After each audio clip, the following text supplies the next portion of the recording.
As he went along, he saw a man blind from birth.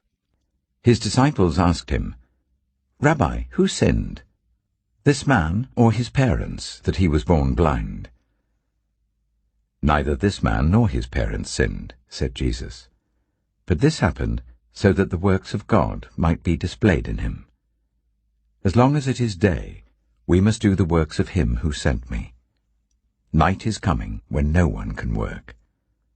While I am in the world, I am the light of the world." After saying this, he spat on the ground, made some mud with the saliva, and put it on the man's eyes. "Go," he told him, "wash in the pool of Siloam." This word means sent. So the man went and washed, and came home seeing. His neighbors, and those who had formerly seen him begging, asked, "Isn't this the same man who used to sit and beg?" Some claimed that he was. Others said, "No, he only looks like him." But he himself insisted, "I am the man." "How then were your eyes opened?" they asked. He replied, "The man they called Jesus made some mud and put it on my eyes. He told me to go to Siloam and wash. So I went and washed, and then I could see." "Where is this man?" they asked him. "I don't know," he said. They brought to the Pharisees the man who had been blind. Now the day on which Jesus had made the mud and opened the man's eyes was a Sabbath. Therefore the Pharisees also asked him how he had received his sight. "He put mud on my eyes," the man replied, "and I washed, and now I see." Some of the Pharisees said, "This man is not from God, for he does not keep the Sabbath." But others asked, "How can a sinner perform such signs?" So they were divided. Then they turned again to the blind man. "What have you to say about him? It was your eyes he opened." The man replied, "He is a prophet."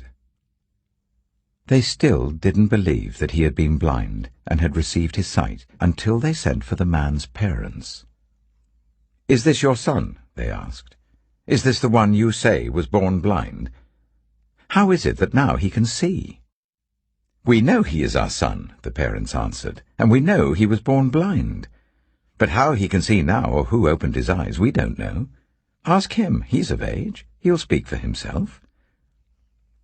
His parents said this because they were afraid of the Jewish leaders, who already had decided that anyone who acknowledged that Jesus was the Messiah would be put out of the synagogue. That was why his parents said, "He is of age, ask him." A second time they summoned the man who had been blind.